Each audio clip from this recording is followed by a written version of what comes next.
భారత రాజ్యాంగంలోని ఏ భాగంలో ఋతుక్రమ ఆరోగ్యం అంతర్భాగమని భారత సుప్రీంకోర్టు తీర్పు ఇచ్చింది? ప్రాథమిక హక్కుగా. భారత సుప్రీంకోర్టు ఆర్టికల్ 21D కింద ఋతుక్రమ ఆరోగ్యం జీవించే హక్కు మరియు గౌరవంలో అంతర్భాగమని తీర్పు ఇచ్చింది. ప్రతి ప్రభుత్వ మరియు ప్రైవేటు పాఠశాలలో 3 నెలల్లోపు ఉచిత శానిటరీ ప్యాడ్లు, నీరు, గోప్యత సౌకర్యాలతో కూడిన ప్రత్యేక టాయిలెట్లను నిర్ధారించాలని అన్ని రాష్ట్రాలు మరియు కేంద్రపాలిత ప్రాంతాలను ఆదేశించింది. భారతదేశంలోని ఏ రాష్ట్రంలో చారిదండు రామ్సర్ సైట్గా జాబితాలో చేరింది? గుజరాత్. భారతదేశం 2 కొత్త చిత్తడి నేలలను ప్రపంచ రక్షిత పర్యావరణ వ్యవస్థల జాబితాలో చేర్చింది. ఉత్తరప్రదేశ్లోని ఎటాలోని పాట్నా పక్షుల అభయారణ్యం మరియు గుజరాత్లోని కచ్లోని చారిదండులను రామ్సర్ ప్రదేశాలుగా నియమించడంతో దేశంలోని మొత్తం ప్రాంతాల సంఖ్య 98కి చేరుకుంది. రామ్సర్ కన్వెన్షన్ 1971 కింద గుర్తించబడిన ఈ తడి భూములు పాట్నా పక్షుల అభయారణ్యం, గంగా మైదానాల్లో వలస పక్షులకు కీలకమైన మంచినీటి ఆవాసం.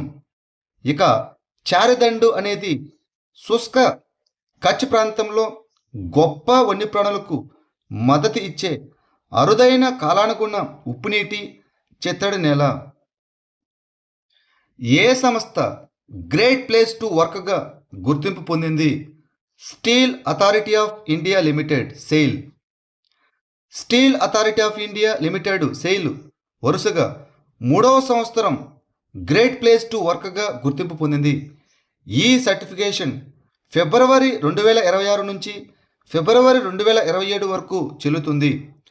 ప్రపంచవ్యాప్తంగా ప్రసిద్ధి చెందిన great place to work institute ద్వారా ప్రదానం చేయబడిన ఈ గుర్తింపు ఉద్యోగుల అభిప్రాయం మరియు విశ్వసనీయ కొలమానాల ఆధారంగా గుర్తిస్తుంది. 2016-22 సంవత్సరానికి గాను తమిళనాడు రాష్ట్ర చలనచిత్ర అవార్డుల ప్రకారం ఉత్తమ నటి అవార్డును ఎవరు గెలుచుకున్నారు? సాయి పల్లవి. తమిళనాడు ప్రభుత్వం 2016-22 సంవత్సరానికి గాను రాష్ట్ర చలనచిత్ర అవార్డులను ప్రకటించింది.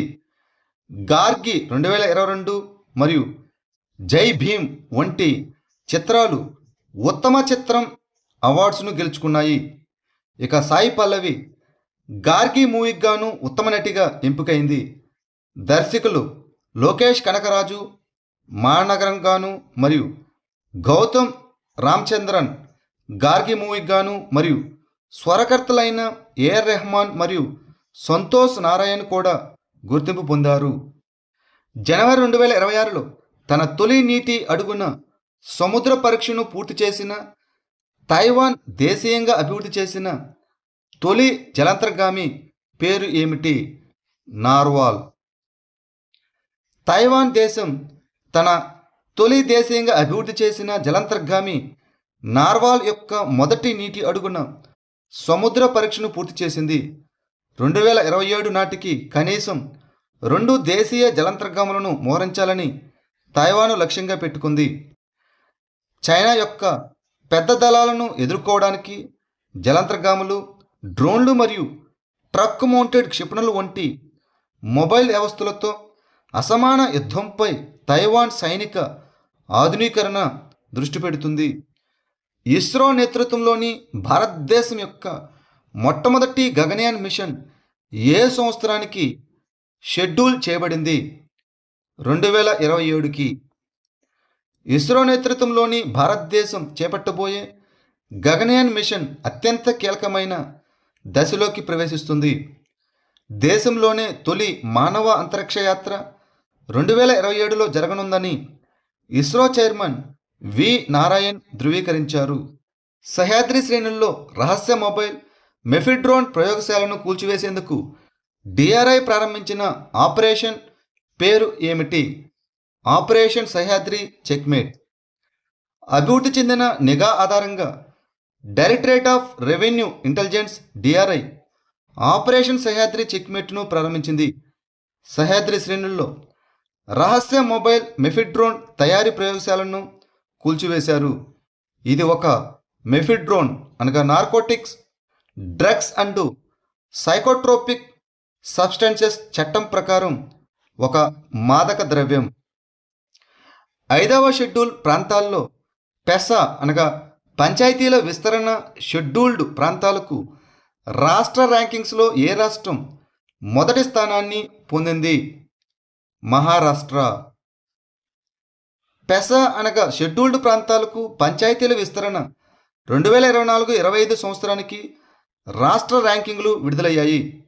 5వ షెడ్యూల్ ప్రాంతాలు కలిగిన 10 రాష్ట్రాల్లో మహారాష్ట్ర మొదటి స్థానం, మధ్యప్రదేశ్ 2వ స్థానం మరియు హిమాచల్ ప్రదేశ్ 3వ స్థానాన్ని పొందాయి. షెడ్యూల్డ్ ప్రాంతాల్లో గ్రామ సభలు మరియు పంచాయతీలను బలోపేతం చేసే పెసా చట్టం అమలును ర్యాంకింగ్లు అంచనా వేస్తాయి. మహిళల ఆరోగ్యానికి తోడ్పడటానికి భారతదేశంలో మొట్టమొదటి మెసోపాజ్ క్లినిక్లను ప్రారంభించిన రాష్ట్ర ప్రభుత్వం ఏది? మహారాష్ట్ర. మహారాష్ట్ర ప్రభుత్వ ఆసుపత్రులు మరియు పట్టణ ఆరోగ్య కేంద్రాల్లో భారతదేశంలో మొట్టమొదటి ప్రత్యేక మెసోపాజ్ క్లినిక్లను ప్రారంభించింది. ఈ క్లినిక్లు ఒకే చోట వైద్య సంప్రదింపులు, మానసిక ఆరోగ్య కౌన్సిలింగ్, ఎముక, గుండె మరియు హార్మోన్ల స్క్రీనింగ్, మందులు, మార్గదర్శకత్వాన్ని అందిస్తాయి. ఋతువిరతి అనేది శారీరక మార్పులు, హార్మోన్ల అసమతుల్యత, మానసిక ఒత్తిడి, నిద్ర రుగ్మతులు, ఎముక సమస్యలు మరియు నిరాశతో కూడిన కీలకమైన దశ. గ్రామస్థాయి పాలన మరియు గ్రామీణ మౌలిక సదుపాయాలను బలోపేతం చేయడానికి ముఖ్యమంత్రి గ్రామోత్తన్ యోజనను ఏ రాష్ట్రం ప్రారంభించింది? గుజరాత్. గ్రామస్థాయి పాలన మరియు గ్రామీణ మౌలిక సదుపాయాలను బలోపేతం చేయడానికి గుజరాత్ ముఖ్యమంత్రి గ్రామోత్తన్ యోజనని ప్రారంభించింది. 663 కోట్ల వ్యయంతో ఈ పథకం పంచాయతీ కార్యాలయాలను ఆధునీకరించడం, సంక్షేమ పథకాలను పొందడం, మెరుగుపరచడం మరియు గ్రామాలను స్వావలంబన చేయడం ద్వారా ప్రభుత్వ సేవలను గ్రామీణులకు చేరువ చేయడం లక్ష్యంగా పెట్టుకుంది. కీచన లేదా భగోరియా పండుగ ఏ వర్గాల వారు జరుపుకునే గిరిజన పండుగ? బిల్ మరియు గరాసియా. కీచన లేదా భగోరియా పండుగ అనేది బిల్ మరియు గరాసియా వర్గాలు జరుపుకునే గిరిజన పండుగ. దీనిని ప్రధానంగా పశ్చిమ మధ్యప్రదేశ్ మరియు దక్షిణ రాజస్థాన్లో ప్రతి సంవత్సరం మార్చిలో హోలీకి ముందు దాదాపు 7 రోజుల పాటు జరుపుకుంటారు. ఈ పండుగ సాంప్రదాయకంగా యువకులు మరియు మహిళలు అనధికారిక వివాహాలకు భాగస్వాములను స్వేచ్ఛగా ఎంచుకోవడానికి అనుమతిస్తుంది. ఈ వివాహాలకు అధికారిక వివాహ ఆచారాలు, పూజారులు, వరకట్నం లేదా వ్రాతపూర్వక పత్రాలు ఉండవు. ఇటీవల వార్తల్లో కనిపించిన పెచోరా క్షిపణిని ఏ రకమైన వాయు రక్షణ వ్యవస్థగా ఉత్తమంగా వర్గీకరించారు? ఉపరితలం నుంచి గాలికి ప్రయోగించే క్షిపణి, సర్ఫేస్ టు ఎయిర్ మిసైల్. బెంగళూరుకు చెందిన ఆల్ఫా డిజైన్ టెక్నాలజీస్ లిమిటెడ్ భారత వైమానిక దళం పెచోరా వ్యవస్థను అప్గ్రేడ్ చేసింది. ఈ పెచోరా అధికారికంగా S-125 నెవా లేదా పెచోరా అని పిలుస్తారు. ఇది తక్కువ నుంచి మధ్యస్థ ఎత్తులో ఉన్న ముప్పుల కోసం సోవియట్ మూలం కలిగిన ఉపరితలం నుంచి గాలికి క్షిపణి వ్యవస్థ అనగా సర్ఫేస్ టు ఎయిర్ మిసైల్. ఇటీవల వార్తలో కనిపించిన హెవెన్ 1 అనగా ఏమిటి?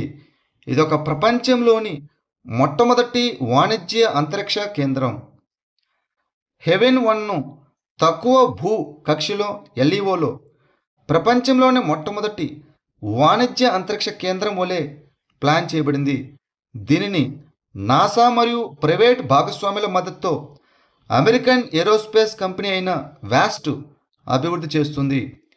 ఇది మైక్రోగ్రావిటీ పరిశోధన, అంతరిక్షంలో తయారీ మరియు పర్యాటకం కోసం స్వల్పకాలిక మిషన్లను నిర్వహిస్తుంది. ఇటీవల వార్తలో కనిపించిన మీర్ ఆలం ట్యాంకు ఏ నగరంలో ఉంది? హైదరాబాద్. మీర్ ఆలం ట్యాంకు అనేది తెలంగాణలోని హైదరాబాదులో ఉన్న ఒక చారిత్రాత్మక జలాశయం. ఇది మూసీ నదికి దక్షిణంగా ఉంటుంది. ఉస్మాన్ సాగర్ మరియు హిమాయత్ సాగర్ నిర్మాణానికి ముందు ఇది హైదరాబాదుకు సాగునీటి ప్రధాన వనరుగా పనిచేసింది. హైదరాబాద్ మూడవ నిజాం అయిన నిజాం ఆసఫ్ జా III పాలనలో ప్రధానమంత్రి మీర్ ఆలం బహదూర్ పేరు మీద ఈ ట్యాంకు పేరు పెట్టారు. 2026 ఆస్ట్రేలియన్ ఓపెన్ మహిళల సింగిల్స్ టైటిల్ను ఎవరు గెలుచుకున్నారు? Elena Rybakina. మెల్బోర్న్లోని రాడ్ లావర్ అరీనాలో జరిగిన ఉత్కంఠభరితమైన ఫైనల్లో ఎలీనా రైబాకినా 6-4, 4-6, 6-4 తేడాతో ప్రపంచ నంబర్ 1 క్రీడాకారిణి అయిన అరీనా సబలెంకాపై 3 సెట్ల విజయంతో ఆస్ట్రేలియన్ ఓపెన్ 2026 మహిళల సింగిల్స్ టైటిల్ను కైవసం చేసుకుంది.